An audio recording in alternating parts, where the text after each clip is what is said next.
I'd just like to understand from you. You've written a book called Calling Sehmat. It was your first book, and as a first book, it got published, you said, in 6 languages. It became one of the top 50 books in the world. And it was also appreciated by Jeffrey Archer. And for those who may not know, Calling Sehmat was adapted into a box office hit starring Alia Bhatt called Razi. So Razi was in fact based on a book written by Mr. Sikka. I'd just like to understand from you, sir, how did you stumble upon this absolutely fascinating story? Thank you, Devika. Thank you, ladies and gentlemen. I retired prematurely from Indian Navy in 1993 and joined Piramal Group. When I went to Kargil as an embedded journalist, it was with a feeling, Fauj ka namak khaya hai. I was president of Piramals at that point of time. Things happened which should not have happened, or I did things which perhaps I shouldn't have done. And one officer stood up and said that not everybody is a traitor, sir. My mother wasn't. And that is what led to research of this book, Calling Sehmat. It took me 8 years. But when I finished this, I knew I had a winner. I wanted to tell the story my way. And when in 2008, one of the biggest public films in filmmakers in Bombay, it's all in Google, so I don't need to say this, came to Delhi to ask for this book, I put some conditions which are unheard of even today. I said, this is the money I want. It was in crores, not in lakhs. I will decide who will direct, and I will decide who will act. And that gentleman, his name is Samar Khan, he went back and said something which left a bad taste in mouth. But that's the problem that we authors face today, that we are taken for granted. Give the book away for pittance. I'll come to that a little later. But I waited, thanks to Bollywood's pressure on isolating me for 10 years. But I waited patiently. There was no dearth for me, or there was no desire or desperation for me to put this book up front. In 2018, the Penguin came up, which never happens. Penguin will not take a second-hand book. First it was published by Konark, and then Penguin comes in. And then that book took wings, and it has not come down ever. 6 languages. It became amongst the top 50 books globally ever written on espionage. Jeffrey Archer invited me to London and had held the book on his chest and said, push this up, tell the world what you have written. He also made a statement, said, I don't know, I can't figure out the writing in your book which is missing. It took me 1 week to understand what he has said. Having said that, Sehmat became my role model in many which ways. A woman-centric film became a message to the Bollywood and rest of the world that what Guru Nanak said, so kyu manda akhiye jit jamme rajan, why demean her who gives birth even to the kings. So this is how this entire story, how she sacrificed her family. We don't know much about Jhansi Ki Rani also. Yes. So this is where we are, vis-a-vis Calling Sehmat. And this is where we are, about a woman's journey to fight for India and succeed. To be a patriot. And Mr. Sikka, both of your books, you've also now, Vichoda has been published. Both of your books are women-centric. And of course, if you can just, inform our audiences, what is it like to take, even today, a female-centric book, a female-centric story and character to producers? What is the sort of response and reaction that you get? Because quite interestingly, what happens is that somehow female characters end up becoming a part of a so-called feminist history. People say, oh, we haven't studied feminist history, so we don't know much about the women who led, say, our freedom struggle, or women like Sehmat Khan. So I'd just like to understand your perspective on that. Why is it a part of a feminist history? Why is it not a part of mainstream history? In India, in particular, when a child is born and if it is a girl, you see eyebrows go up even now. And if a second child is also girl, there's a problem with the mother. You know, despite the fact that what Guru Nanak said about women, he raised the level of women much higher. The fact of the life is that largest number of female infanticide is in a state called Punjab. So we, the so-called Sikhs, are using Guru Nanak as a dhanda, as a business. We want boys first. But we are all sitting in a very nice hotel. And if you had a choice to eat maa ka khana, maa ke haath ke bana khana, or a 5-star, where will you go? The answer is very simple. So I realized that each story that is coming in my lap has much more to say. When writing Vichoda, you will be mesmerized. I'm telling you, you'll have to pardon my English, which is Hinglish, and I'm not an author, it's an accidental author, you may call it. I asked, how did you manage to kill a 6'2" Pathan, an SHO? And you are such a petite woman. And she answered so beautifully that the God residing within me is far superior and powerful than any enemy outside. Now, what kind of faith she had that she went about searching for her 2 children, aged 9 months and 2 years, and searched them out 65 years later and succeeded. And in the process, she killed people. You see, we are forgetting the role that women played during partition. They were butchered, raped, and those who survived and came back still began a family, still ran a family. We are demeaning them, we are not giving them their due. And my belief in this aspect that women must not be shown as just a piece of sexual object. They have much more to give. They are giving much more, but we're still not giving them enough. That is why Vichoda, I did not want to give it to any Tom, Dick and Harry, and waited patiently like I did in Razi. For Razi, I waited 10 years. Vichoda, I did not have to wait much longer. Maddock has come on board. I have 4 more books in the pipeline, written during COVID period. You will see each role that woman has played.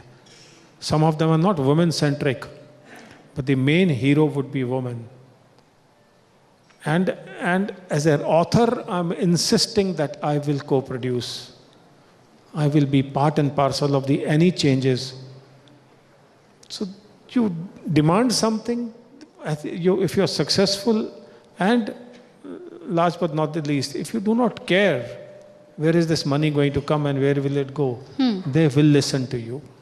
And Mr. Sikka, you also said that a lot of authors such as yourself, be them accidental authors, people who come across very fascinating stories and then they decide to research on them, put them on paper, make them a part of our history. Such authors, you said, their stories are taken away at a pittance. What can be done to ensure that we encourage authors to actually do research on our past the way it is required? Because when you write a book like Calling Sehmat, a huge part of the partition story becomes a digestible chunk rather than, when we as kids read it in a political science books in school. Razi taught me a lesson of my life. I had to go to Arnab's show and actually lambast Mr. Gulzar because at his request I made his daughter the director, and they removed the tricolor from the film. They demeaned our intelligence agencies, but praised armed Pakistani army, showed Pakistani flag. This is not what they brought her as in a depressed state, which she did not come as that. Now, this so-called leftist attitude by Bollywood is not acceptable to a soldier, period. Now, you're saying that, what are we doing for writers, or what are writers, they're dependent on the producers? No, it is not that. Content provider is a big deal in this country. If your content is good, so this is the situation. What is the solution? Effective 1st of October, we are setting up a company where we shall buy good content. Your content has to be good. And not only give you your advance, the author, he will be taken as a partner in a film. Right. So he will not be just thrown as a, piece of, crap and then thrown it away. His name will appear on the screen. This film is based on so-and-so author's book. Right. Give that writer, that content provider his due. I think that time is coming. And I'll need your good wishes and blessings that we have succeeded in this. We have already begun buying, by the way. A gentleman by the name Rajnikant Puranik. He's no more. He was in 4-stage cancer when I met him. And he wrote a book by the name Nehru's 97 Major Blunders. Ladies and gentlemen, read this book. It's an eye-opener. It will become a film. And his daughters will be partners. Absolutely. Sikhaji, thank you so much for giving that insight. I'll also quickly bring in Mr. Rajesh Singh. Thank you, sir, for waiting patiently. You've written a book on Sikh separatism, a history of conflict. I'd just like to understand from you, when we talk about Sikh separatism, why do we forget that it was, in fact, a part of a very bloody and a very large partition movement? Yes, of course, and that's also written in the book. Now, when we talk of Sikh separatism, it certainly doesn't mean that the entire Sikh community is engaged in separatist activities, yes, or that they did not play any role in the freedom struggle. I have actually mentioned in the book that the Sikh leaders in the run-up to the partition from the 40s onwards, and when I talk of the Sikh leaders, I am speaking of Sikh leaders both in the Shiromani Akali Dal and the Congress party. They were absolutely opposed to partition. Absolutely opposed to partition, and they made that known. The only Sikh leaders who were backing the idea of Pakistan were from the communist camp. So that was the reality then. And along with everybody else, every other leader, the Sikh community leaders stood solidly in opposition to partition.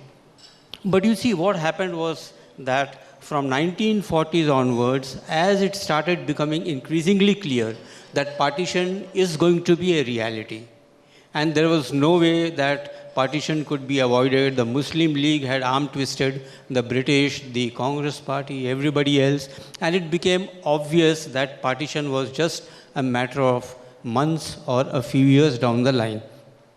Now the Sikh leaders then, even though they did not like the idea of Pakistan being created, and when they realized that Pakistan was eventually going to be created regardless of their opposition, and I'm now talking about the Sikh leaders from the Shiromani Akali Dal camp, they also then understood that if India is going to be partitioned along religious lines, then there was nothing to stop Punjab also from being partitioned.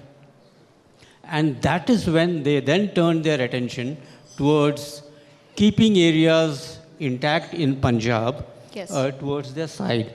You see, the Sikh leaders were, the last thing that the Sikhs during that time wanted was to end up living in an Islamic regime. So therefore, they started their campaign to ensure that the majority of the Punjab region remained with India. Of course, that happened. Unfortunately, Nankana Sahib went the other side. But so therefore, they did play a major role. Yes. And you see, I just want to say one thing. There is one towering figure, about whom generally in the popular narrative we do not speak much, and that is Master Tara Singh.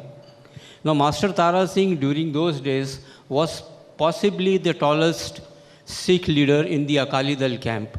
Now, a controversial figure, but he was one person who spoke out strongly against the Sikh community wanting to leave India or have a Sikh nation or whatever. And he said that the future of the Sikhs lay with India. So he was one person. Of course, a number of things happened later on, and his last few years were in political disgrace. I don't think we have the time to go into all of that. But we tend to forget his contribution to keeping the Sikh community within the country. Absolutely. Rajesh Singh, I wish we had more time, of course, with both of you to carry forward this conversation, but that's all the time that we have today at the Festival of Ideas. But I'm sure with all of your insight, everybody in the audience and watching us also on NewsX will take away something. And there's, of course, food for thought for everyone to think about. Thank you so much for joining us. For more such videos, subscribe to the NewsX YouTube channel, hit the bell icon.